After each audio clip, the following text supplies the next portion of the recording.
What up? Hey. I'm trying to act like I feel like I'm kind of tired right now, so I feel like if I act like I'm like more energetic, then I'll have more energy. What's up, Ryan? Oh, what's up, Strav? Dude, what's up, bro? Dude, yeah, do you ever feel like when you drink coffee, sometimes you feel more tired? Yeah, sometimes. And I think my my addiction to caffeine is starting to just not work. I don't have a caffeine addiction. I drink coffee twice a day. That sounds like an addict. You have addict. That's addict talk. I don't have a problem at all. You're saying I don't have a problem at all, but I do it twice a day. Yeah, I sometimes have 3 coffees a day. What? I'll do that every now and then. I sometimes have 3 coffees a day. If I'm trying to get scared, you know? Yeah. Sometimes you need a little fear in your life to motivate you. There is something that goes, like coffee and music goes really nice together. Yeah. Whether you're making it or listening to it. Sometimes if I'm like recording something that's like difficult to play, if I've drank too much coffee, I'll get like a little sweaty and like a little like jittery. Is not good. Yeah. You just need the alertness. Being jittery from too much coffee. Here's a hack. If anyone wants a hack, the supplement L-theanine, just a false little capsule you get from Sprouts or Whole Foods. You take that with your coffee in the morning and it offsets the jitters. It's a nootropic. I've been doing that for years, taking L-theanine. Does it work? It does. It works a lot. It also works if you can't wind down before bed, taking L-theanine helps you slow down a little bit. Dude, my legs, like I feel like I'm getting restless leg syndrome. I kicked the shit out of my dog in my sleep the other night. Yeah. Just kicked him in the head like really hard. Did you wake up screaming? Do you ever do that where you just like jolt and your body kicks? Yeah. Dude, no, he didn't move. One of my dogs just does not give a fuck about anything. He doesn't like me. Doesn't like anybody. Yeah. He's like, he does his own thing. And the other dog, if you even like drop a remote like next to him for the TV, he'll scream and he'll run away. Do you have the shock collars for your dogs? No, I should though, because they're loud and really annoying. Yeah. We put them on once. We tried it, or it was like the vibrating one, I think. And my dog, Doug, little wiener dog, little black wiener dog. Yeah. He barked, and then it went off, and he started violently shaking, and then shit like right away in the middle of our living room, and he was so like scared that I just felt bad. I took it off him. Yeah, I think those are the only things that can get a dog to stop. Well, or train them. No, yeah, it's too late for that. No, it's not. You can still do it. So it just takes time. It's annoying. My dog, like my first dog that we got, his name's Tui. He's a fat dachshund as well. Oh my God. I found a photo recently of you holding him right when you got him outside of the apartment you were living in when you guys got him. Oh, really? Yeah, I need to send it to you. I forgot what I did with it. I put it aside somewhere though. It's really funny. I took it. You're across the street. You're just holding him on the side of the street. It's really funny. Dude, so we got that dog.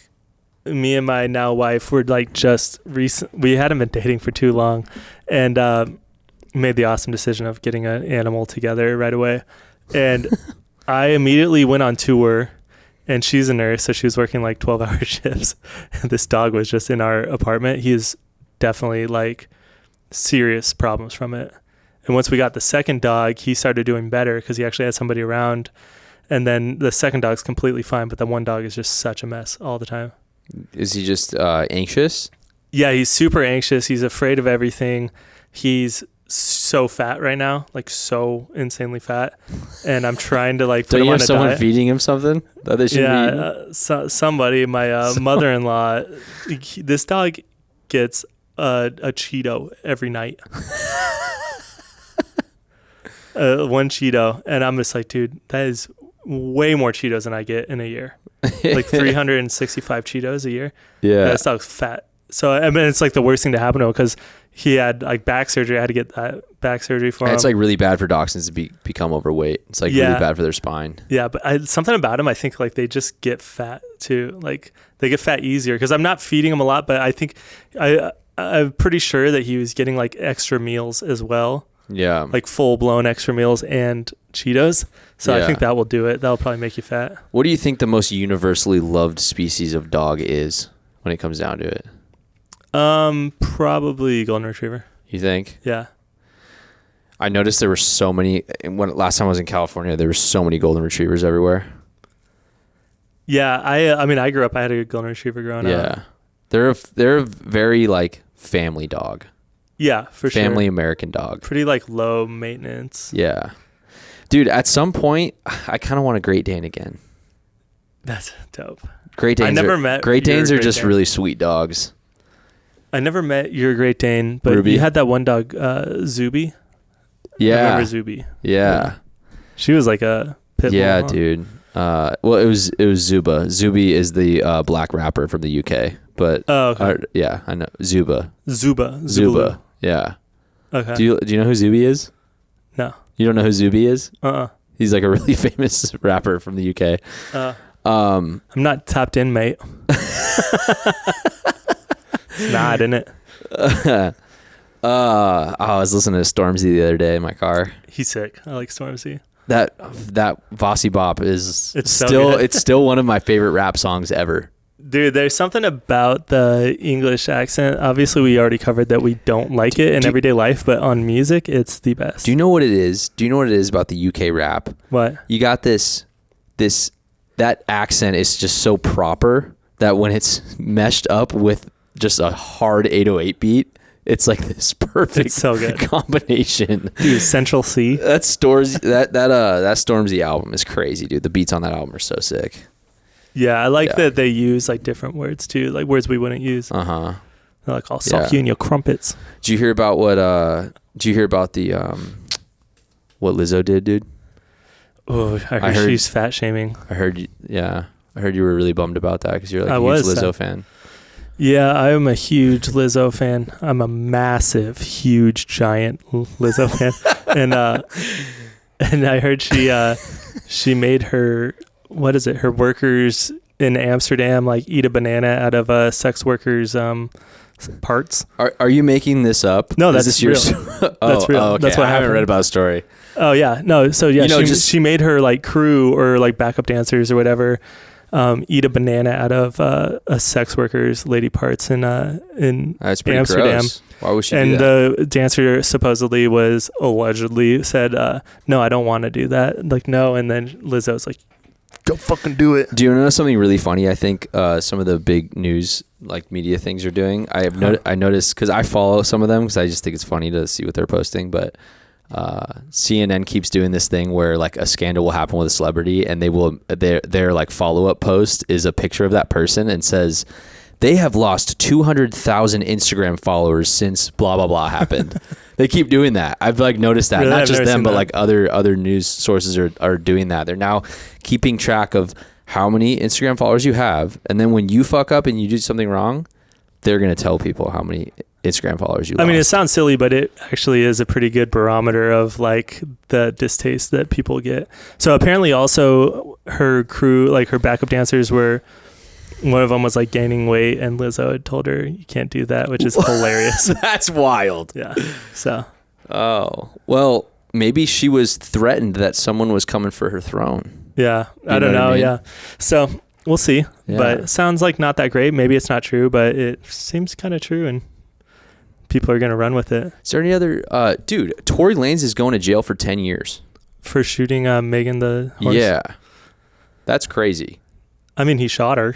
No, I'm not saying it's crazy he's going to prison. Yeah, no, he should. It's crazy. I just didn't that, even like, know I didn't read that story. I didn't know that he shot her in the foot.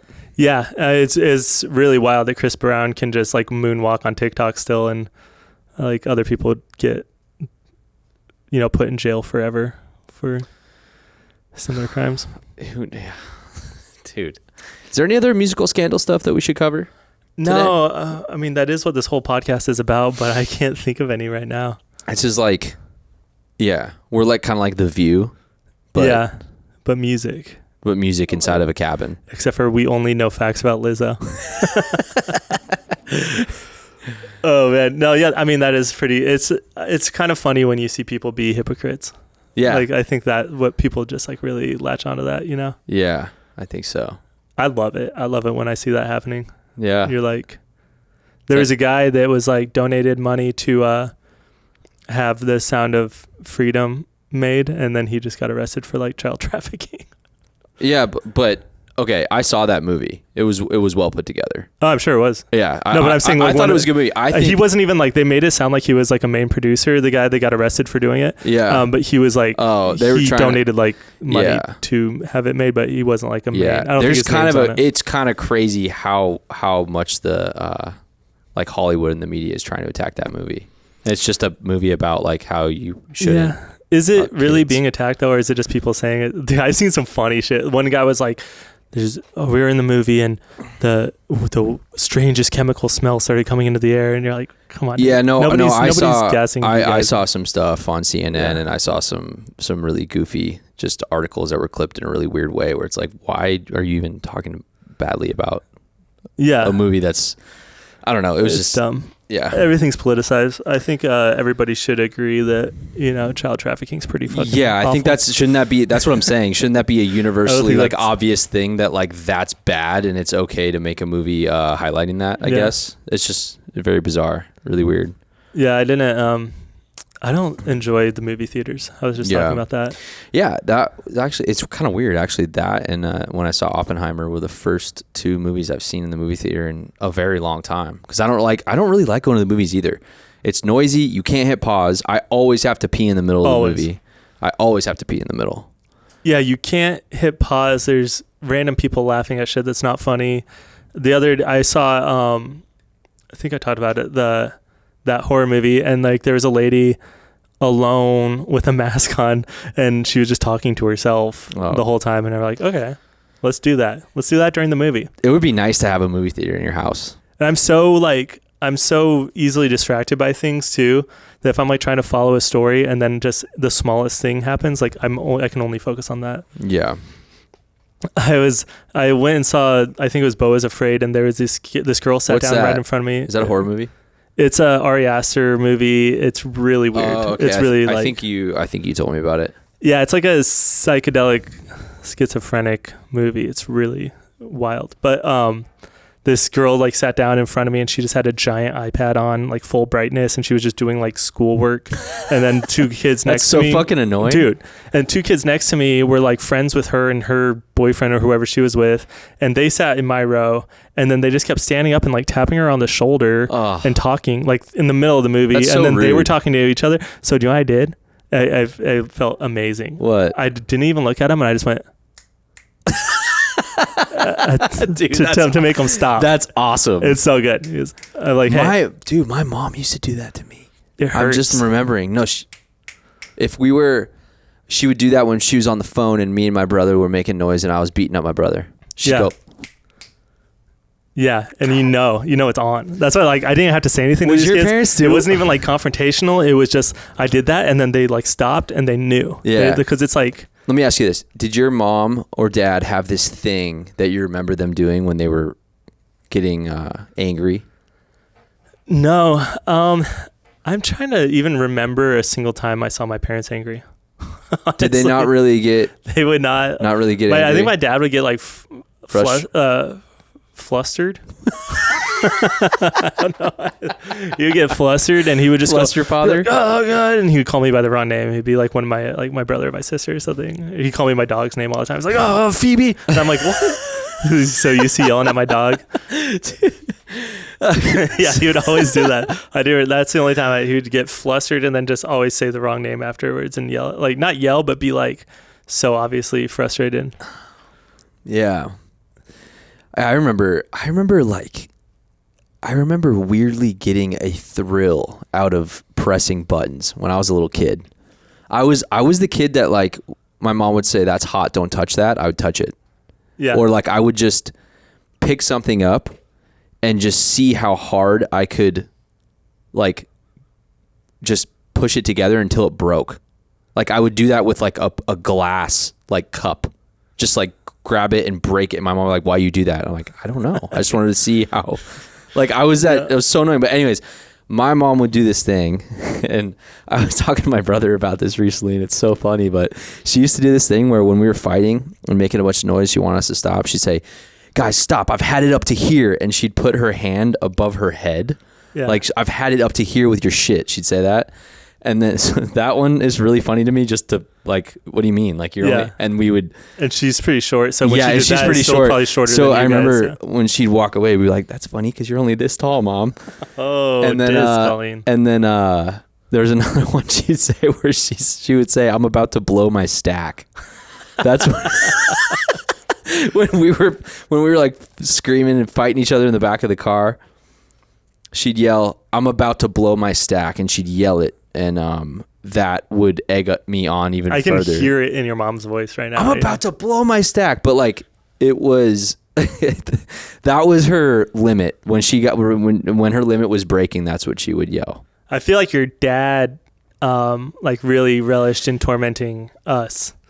Like he would just pick on us or especially you, and until you were like on the verge of like exploding, and until you were about to blow your stack. Yeah. And then your dad would just like laugh. Yeah. My dad, I remember when my dad would get really mad, he would, I don't really, like, it wasn't like he yelled a lot, but I do remember moments like when I was a teenager and when I was younger, when I'd piss him off and he'd yell and he'd call me a little shit. This guy yells. Say, why are you being such a little shit right now? I don't know, Dad. I don't know. That's just me. That last slice I is am mine. you. Everything you don't like about me is just a part of you that you don't like about yourself. Yeah. Oh my gosh. I think it's funny. I went through a period when I was a teenager where I was like really angry, dude. Oh, me too. Like when I was 15, 16, I just remember being super angry. I would, I think that like CKY movies like really fucked me up, and I would just destroy like any bush that was around my house. I would just jump in it, and we would go around the neighborhood, just smoke weed and like jump into bushes and break trees and stuff.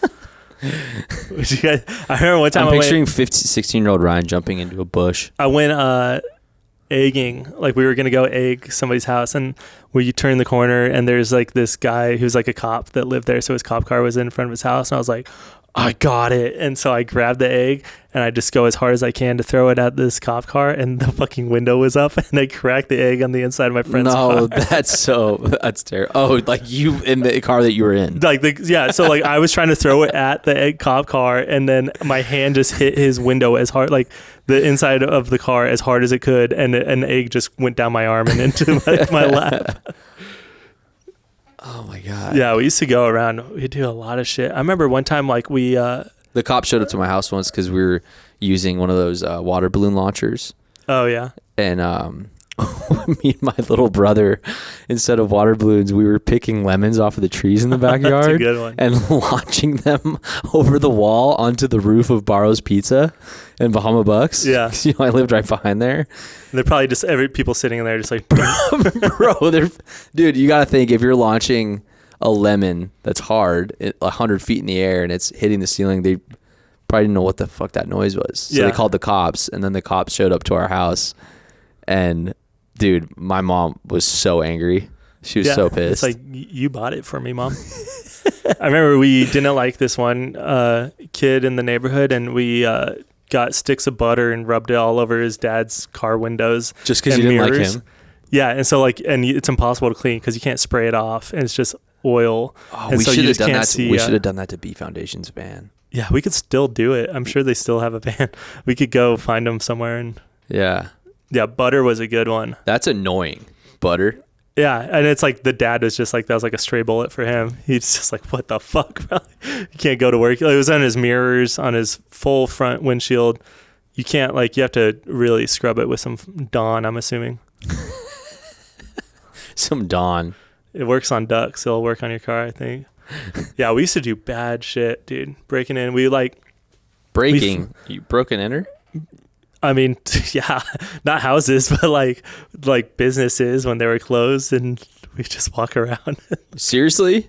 Yeah, dude. We found a way to get into it, like get onto our school's roofs.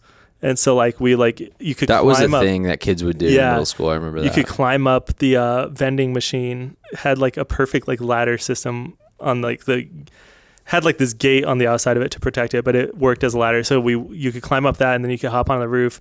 And so it would just be like, 9 p.m. and a bunch of teenagers on a roof laying down, like smoking cigarettes. It's tight. So when did you start playing bass? 6th grade? So I started on the upright bass in like elementary school. 5th? Probably 6th grade actually. Elementary school is 6th grade for you? Yeah. You freak. Okay, whatever. It was 6th grade. It went junior high. Is that junior high? No, I went to junior high was 7th and 8th grade. Oh, that's so weird. So elementary for you is to 6th. Yeah. Okay. And then, which is a big difference because like I remember my first day at junior high, I saw a kid have like a bottle of liquor in his backpack, and like to go from elementary school to my first day at junior high, just being like, these kids are drinking, and you're like, what the fuck is going on? And then by the end of the year, I was fully addicted to cigarettes at 12 years old. That's and smoking terrible. Weed and That's shit. crazy. But I started playing bass like right when I got into junior high. So why did you start playing bass? So I started in 5th grade. I had to pick either doing music or something else. I forget what it was. And I was like, I want to do music. And so I started Was it PE class? Yeah. I was like, I'll just do that online in high school.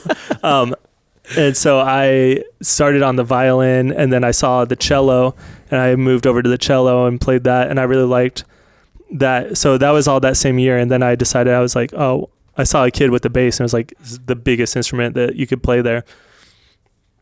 And I was like, cool, which is probably the least cool thing to do is pick out like the biggest instrument anywhere.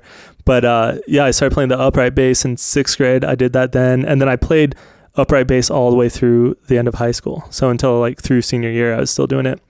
But I wanted to quit because it wasn't cool. You know, I had to like carry this giant bass around, and I was 5'1", and this thing was massive. It was just like, it was such a pain in the ass. And I'd have to like put it, I can't even remember like where I would put it during classes, but I just had to have this massive instrument with me everywhere I went.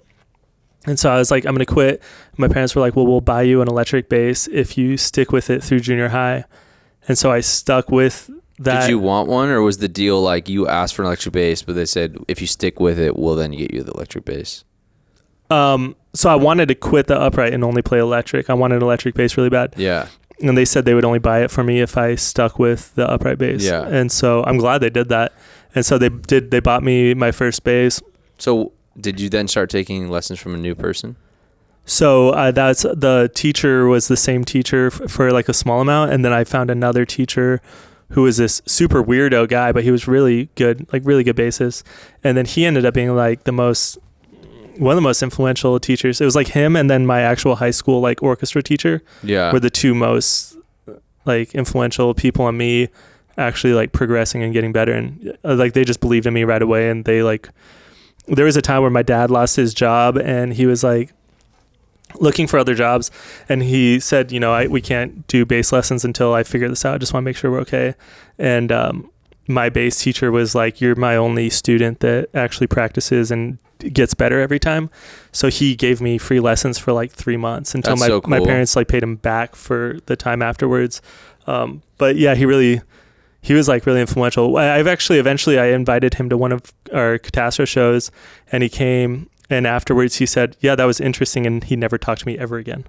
I thought it was gonna be this cool moment where I could like hang out with him, talk to him, be like, dude, thank you so much. Like I'm actually doing this. It's like a career now. It's this awesome. Like you fucking realized there's like 3,000 people at the show, or 2,000 or something. It was like a big show, and we were headlining. We looked awesome. Like I had like crazy bass lines on stage. I was like, I knew he was there. He never talked to me ever again. Yeah, he fucking came to that show and realized how much time he wasted, and he's like, oh, I'm gonna go home now. Yeah, I have no idea. I was like, it kind of hurt my feelings at first. I was like, what the fuck? Like I thought it was gonna be a cool moment. It was like I thought it was gonna be cool for him. You thought it was gonna be the moment that you made daddy proud. Well, I think like if I was a teacher and I had this young kid and I like really helped him and I like taught him everything I knew and like, you know, made him good, and then he ended up being in a band that was like headlining like a big venue and doing big shows, like I would feel pride in that. And so I was like, I hope he is like proud of me. Yeah. And he did not give a fuck, or like, I don't know. Funny. He like, I think he just didn't like it. He never said a word to me ever again. That's crazy. He like just, dude, it's really interesting how like, when I look back on my drum teacher, Bobby Dommings, and like he believed in me too. And having someone around you that believes in you when you're learning something new as a kid, I think really helps. And I feel like for a lot of people, they have that. I feel like when you see those, like Netflix documentaries with like athletes and stuff, there was always like this story of like he grew up in this shitty environment, but then like the football coach believed in him, or like the basketball coach believed in him, or whatever. And I remember my drum teacher getting excited when I was like picking things up quickly, and then like they get really excited when you ask questions and you're genuinely curious. Yeah. And because I remember just being so obsessed with it and being so like, well, how do I do this? How do I do that? Like, if that guy's doing it, that means it's possible. Like, how do I do that? 90% of their students are probably like forced to go there by their parents and don't actually practice every week and do it. And so it's probably awesome to have somebody that is getting better. And I don't know. And like at that age too, I was just like progressing so fast. And I remember I would go to like, there was like one shop called the Bass Shop, and they only sold bass guitars, and it was cool. I'll just go in there and like shred for like 40 minutes, and then people in there would be like, what the fuck? Like just older guys, because I was so young. And then like the older you get, the less impressive it is. Yeah. Nobody gives a shit. Well, that's what's interesting too. I feel like when you're younger, like those years, when I look back on it, the formative years of me learning how to play the drums, the way I even still do now, is really from the age of 14 to 18. I played so much and learned so quickly, and I had so much time to play. It was like I'd go to school right when I got home from school at 3:00. I was playing drums from 3 to 8 p.m. until like the neighbors, until it wasn't cool anymore. Yeah. And yeah, just being so obsessed with it, dude. Dude, I read a book about this like jazz bassist named Jaco, and Jaco Pastorius. Yeah. And he was just like a wild motherfucker. And I was already going through like really weird like mental health problems at the same time. And I was just like, when you were 13, 14, 15, 13? Like, pretty much most of my life. Does it start 13? Started at probably like 12. But yeah. And so like at the same time, I was like having all these like weird, like manic fucking times, you know? And then I was also like learning the bass and like hyper focus on this stuff. I read his book, and he was also like this weird freak dude that had a bunch of weird problems, and it just kind of felt like as a kid I was like, that's like what I want to be. And he's the best who ever lived that played. And he had a story about how he ripped out the frets out of his bass, and then I just stayed up until 5 a.m. ripping out the frets of my bass, and then I like got up, you know, an hour later to go to school. My parents are like, what the fuck? And I just had wood chips all over my room and all this shit. And I still have that like fretless bass in my house. That's cool. But I know what bass you're talking about. Yeah, that old blue one. Yeah. But I don't know. It's just like that time where you're just so like impressionable I really feel like that's when that's going to happen, if it's going to happen for you. If you find something that really clicks for you at that age or that time. I don't know. That's what's crazy, dude. It's like, I think it was always hard for me to understand what it felt like to not have that thing. Yeah. Like a lot of kids don't. Dude, there's people our age that never found that thing. Yeah. That are they're called doctors and lawyers and people with real jobs. But some people love doing those things. I'm saying like that feeling of like you found something that you got better at really fast, and it made you tick, and it gave you purpose, and like, you know what I mean? It's like, I think for me, that's really what playing the drums was when I started playing the drums and creating my own bands in high school, was this feeling of like, oh, everyone's coming to my house to practice. We're making a band, and like everyone's, you know what I mean? Like they need a drummer. Like I can do that. And it's kind of like this, I don't know.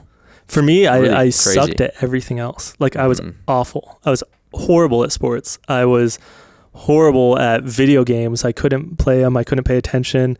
I didn't enjoy TV or movies or anything then.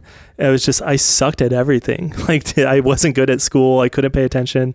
And then and my brother on the other hand was like really good at sports, really good at TV, good at or like really doing. Not TV, really good really at video. Good at TV. My brother, I would say you're good at TV, dude. I'm good now. I got better, over the years. After lots of hard work and practice. Yeah. He's like really good at video games and skateboarding. Like I sucked at skating. I did it for years. I'd always fucking sucked. And I found my thing, and I was like, I'm good at this. And other people like knew I was better than most people there. I wasn't the best. You know, I wasn't like some virtuoso kid, but like compared to everybody else that was like at my school, and you know what I mean? It's just like I was the best bass player in that area, and I was like, it felt good because I was like, I have my thing. And then it also it helped me be like, it doesn't matter that I'm not good at sports, or it doesn't matter that I'm not, you know, coordinated enough to play video games, or I can't pay attention at this or that. It's like all that mattered was music. Yeah. So I don't know. Yeah, just having that one thing where you're like, finally, because for a while I felt lost because I was like, dude, I suck at everything. My brother's so good at everything. Like, what am I? And everything he would do, like everything I would start trying to do, like I started skating, and then he would start like a year later, and then he would just be better than me like right away. And I was like, fuck. My brother was complaining to me about this the other day. We were talking about our childhood, and he was telling me like, he's like, dude, it would piss me off. Like I'd get it because he got a skateboard first. Oh yeah. When he was like 11, and then I got one and immediately got better than him. Yeah. And then music, like he got a guitar, and then like I got drums, and I started like, but I would say my brother's very good at guitar. Oh so yeah, like, for sure. That one pretty much stayed even. But yeah, like I hockey, remember, like ice hockey, like he started playing hockey because I played hockey, and like he didn't have that athletic thing like I did. There was like a guitar class at high school, and my brother came home one day with my parents got him an acoustic guitar so we could take guitar class. Yeah. I remember crying. I literally Isn't crying in my room. Isn't that crazy how when you're a kid, because I was though, like, that's my thing. That's my thing. You can't take my thing. It's crazy. It's like, and you even see like, it's so weird how you even see adults still behave that way and think that like once they find a thing, like no one else can have that thing. Like that's my band. I listen to them. Like, just gatekeeping everything. It's so interesting how that's like, dude, there's a bunch of losers in the fucking fly fishing community that are like that, where you're just like, they won't tell you like anything at all. They don't want anybody to know where they fish, and they're just like, there's some of these guys are just super.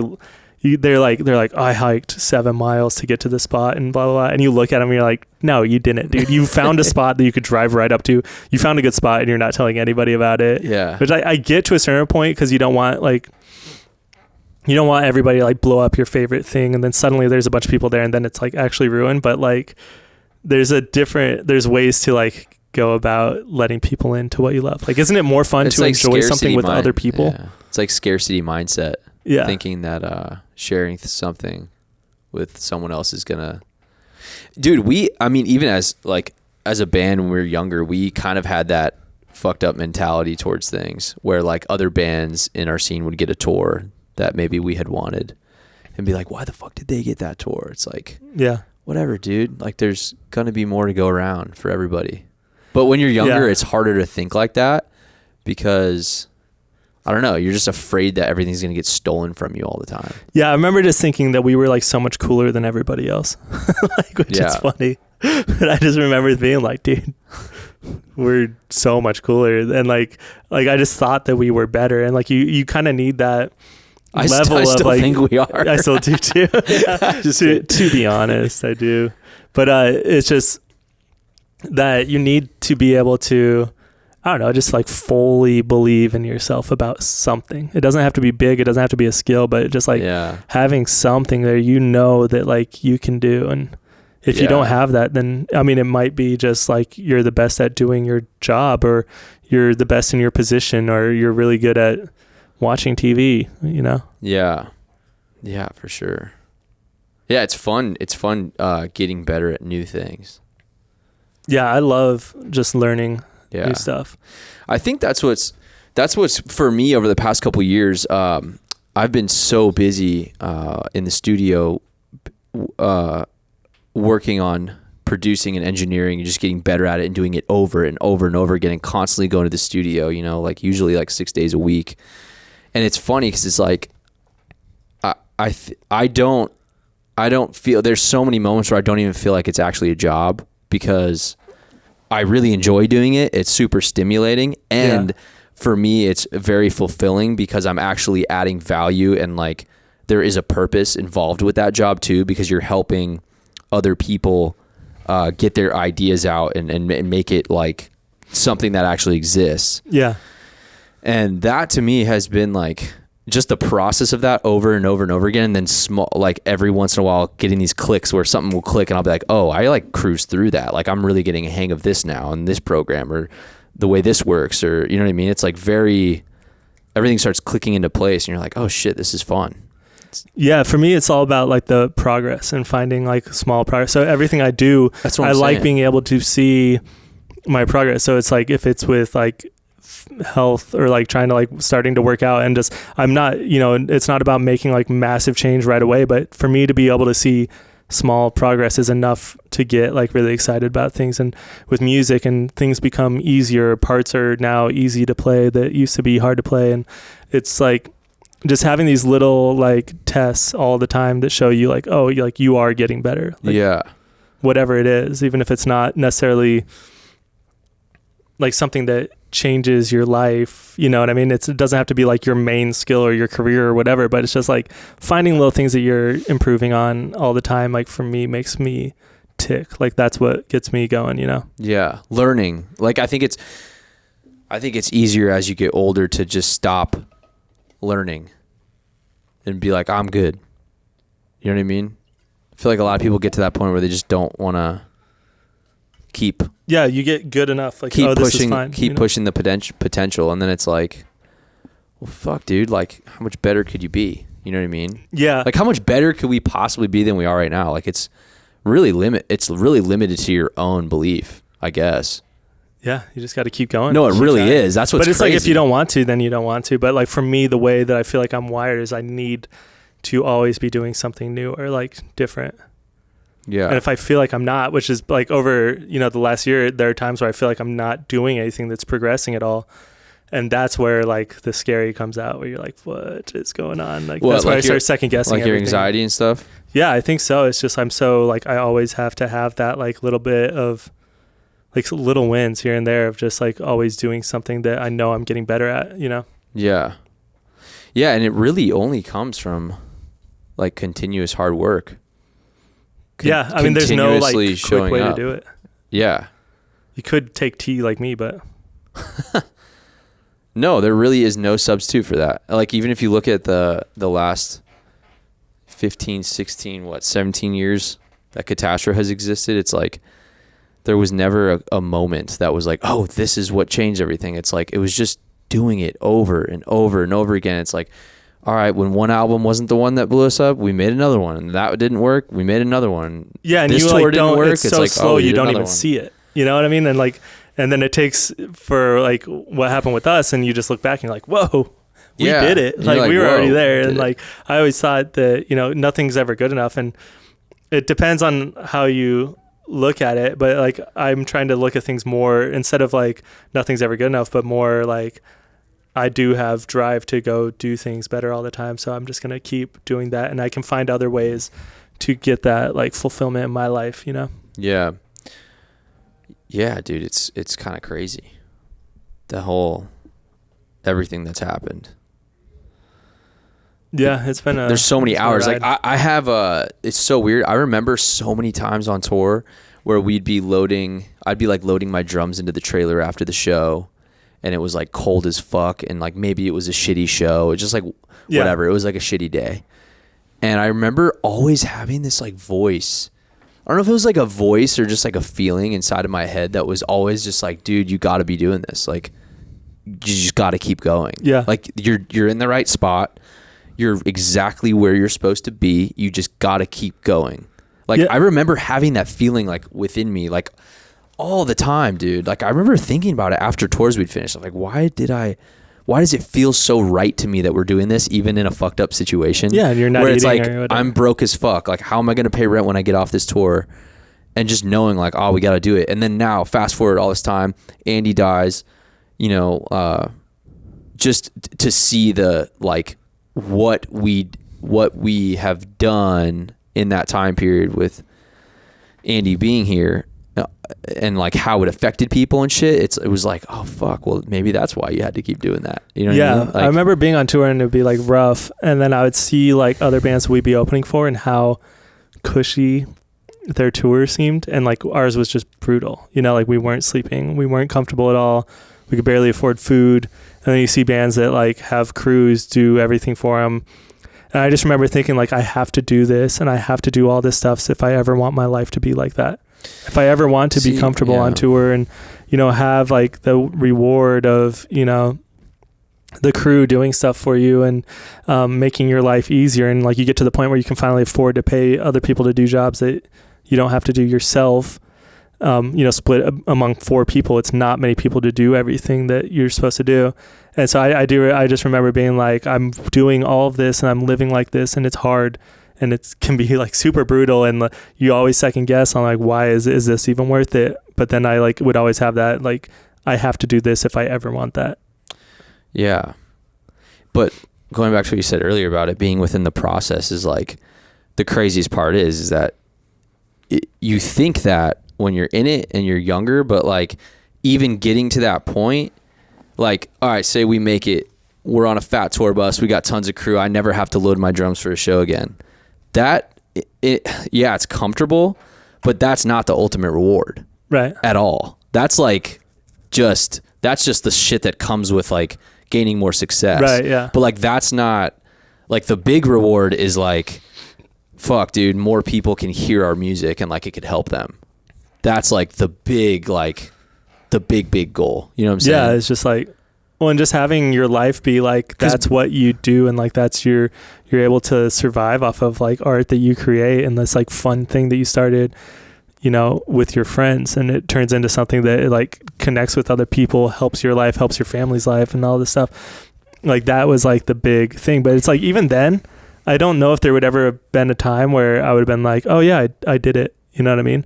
I think it took something massive for me to be like where we were at, you know, when Andy passed, was like, oh, like, you know, I'm really happy with how far we made it. Like it made me so grateful and like just like look at things differently for sure. Yeah, for sure.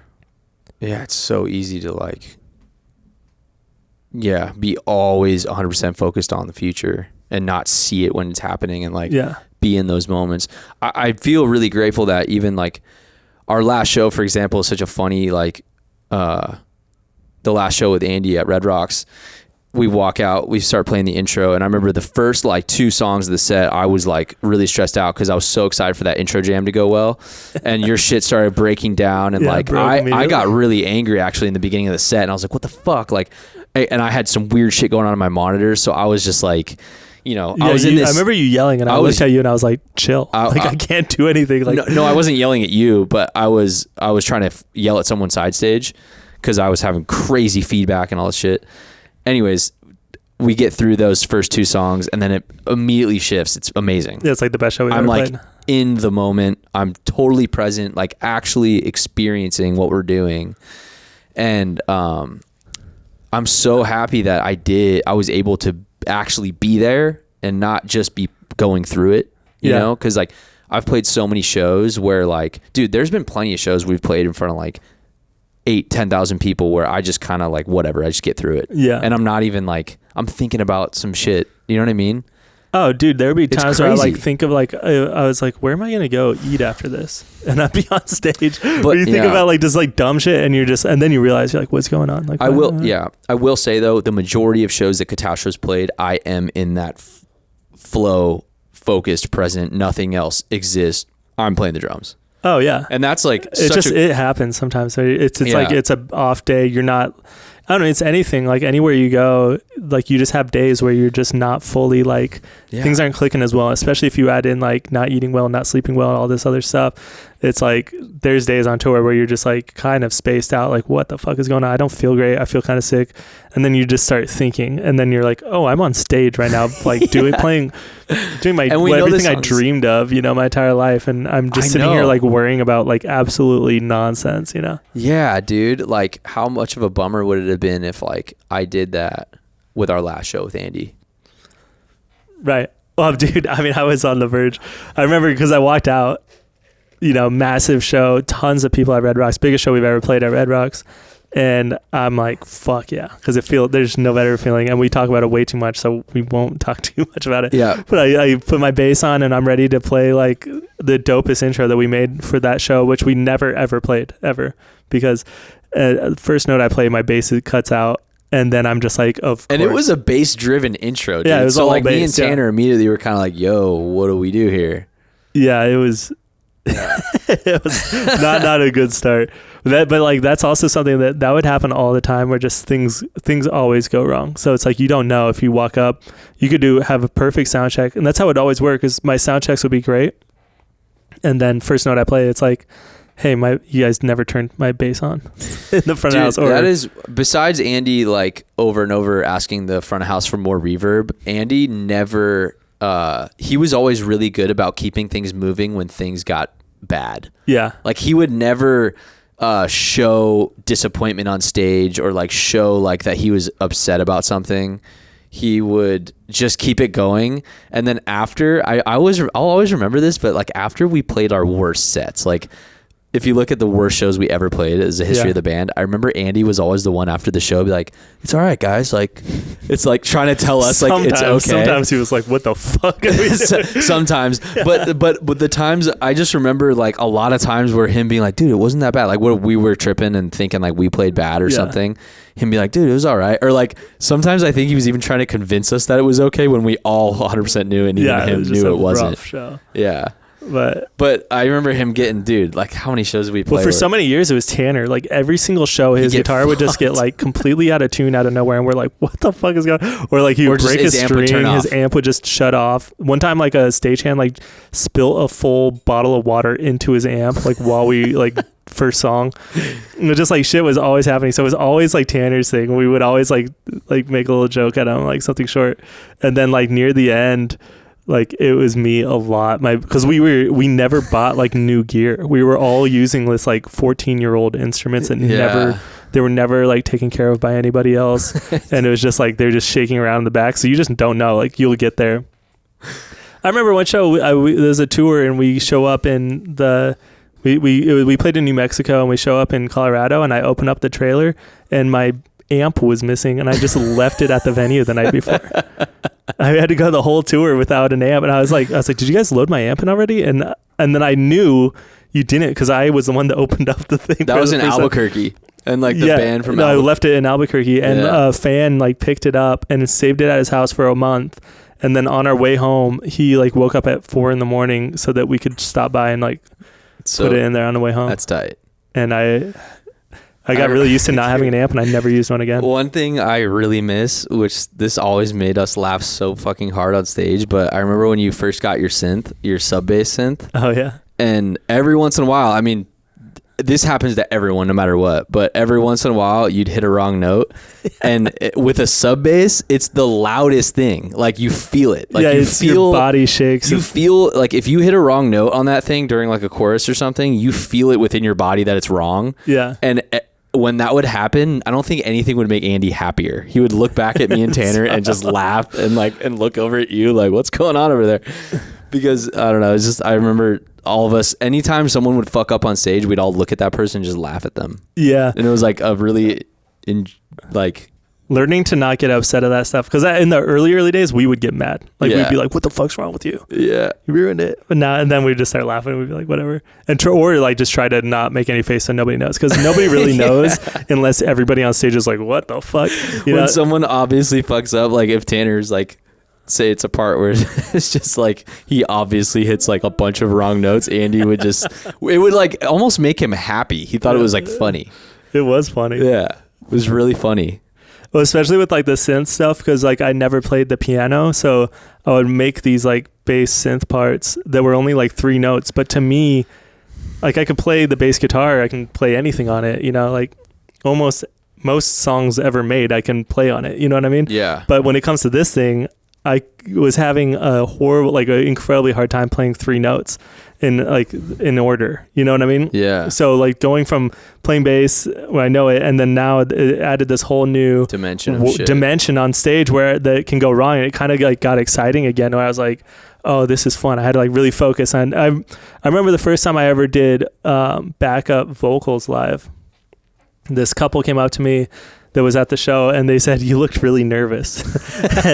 and I was because I'd never done it, and it was like scary, and I didn't know what to do. And then over the years, like it just became normal for me to do. And so that's kind of how it felt, adding this new instrument that I wasn't familiar with. I feel like being on stage a lot in Catastro helped you break out of your shell a lot. Yeah, for sure. I mean, because I was always kind of like how I was with like my friends.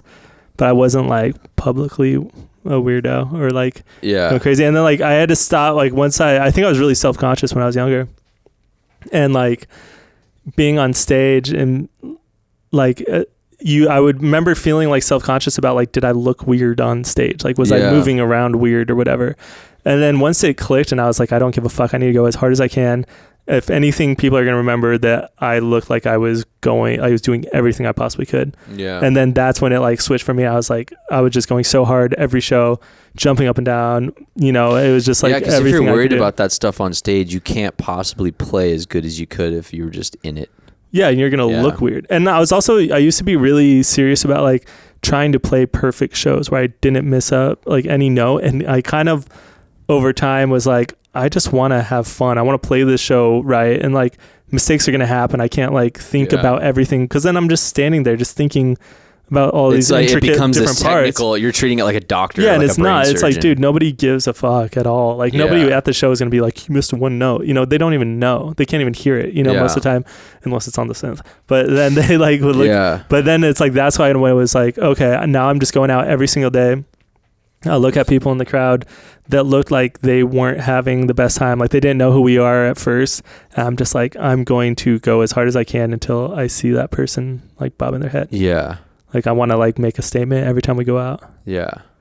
And that made it a lot more fun, because it was like, I felt like I was like battling people even though nobody was there. But it, like funny. In my head, I would like look at people that I was like, that we haven't won them over yet. Yeah. I need to win this guy over. And I would just go as hard as I could, and I would mess up, but I'd run over to Andy and I'd play with Andy, and then I would have a note that I need to hit on a different instrument, and I'd run as fast as I could to try to hit it, and I would like, you know, be a full arm's length away from it. And it was just like it was just kind of wild, and added for me, it was like, this is what being in a band is supposed to be. It's supposed to be chaotic a little bit. I remember that being super exciting when we'd win a crowd over in a different city that we maybe hadn't played before, opening for a bigger band.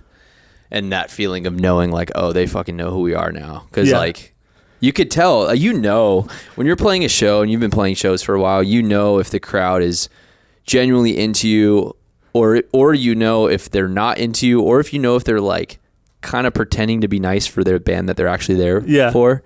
There's those 3 levels. Yeah. And it's like the majority of the tours we did, you know, we really won a lot of people over. It's crazy to hear. I always ask, when I meet fans, I like to ask them how they heard about our music. And I remember doing that a lot on some of our recent tours, where I just, you know, people are coming up to you talking after the show, like, how'd you hear about our music?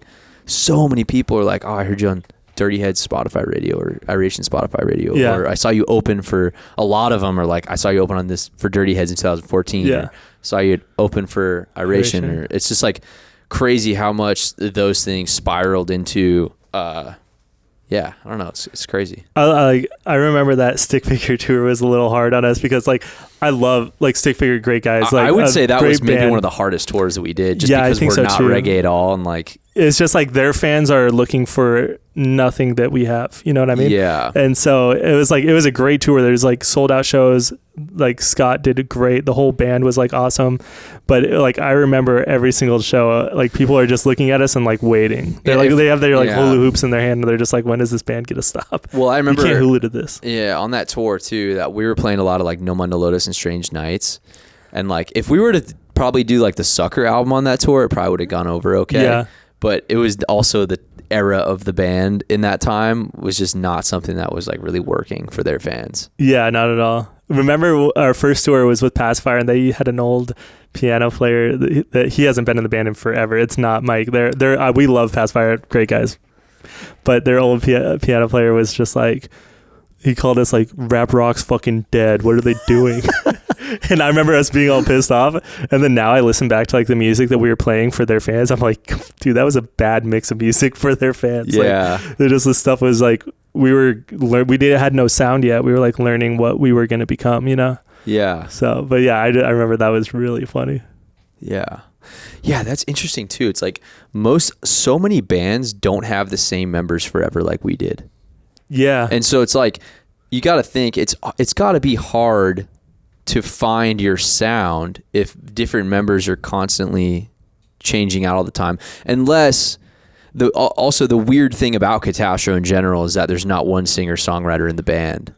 Right. It was most bands work with, you know, the dude that sings, like plays guitar, he writes the songs, and then the band comes in, like helps fulfill that to, you know, the final product. Like but stick figure, like Scott does everything. Yeah, Scott does everything. And band, like, or even, you know, bands like The Main and shit, it's like John writes the songs and then the band, you know, helps bring it to vision. But with our band, it was always like 4 of us are sitting in a room and we're fucking around until we make some cool shit and we're writing together. And it's just like, I literally can't even name one other band in our scene that didn't have new people coming in, or like Pepper. They got extra guitarists, but other than like them, I can't really think of anybody that all the original. Yeah, it's not normal to like be in a band for 16 years with the same members. That's not a normal thing. No, it worked for us. Yeah. Yeah, we're coming up on like 20 years soon, right? Yeah. Like it's pretty crazy, dude. years. I think that in itself is like, it's pretty successful to keep something together that long. Yeah. That's wild. That made me feel really what else old have you listening. done? What else have you done for 16 years straight without giving up? Nothing. Nicotine pouches. Cigs. Beer. No, but really it's you know, it's kind of crazy. It's weird that we all had this like seriously deep belief in the band for some reason and never gave up. Yeah. I mean, it's a pretty dope band to go for. It's just crazy. Plus it's like, you know, those are like the most exciting times in most people's lives. And we were, you know, going to all these different cities and meeting all these new people. Like that's exciting as well. So it's like just the whole. It makes old guys talking about their college years seem so boring. It's like, dude, you don't even know.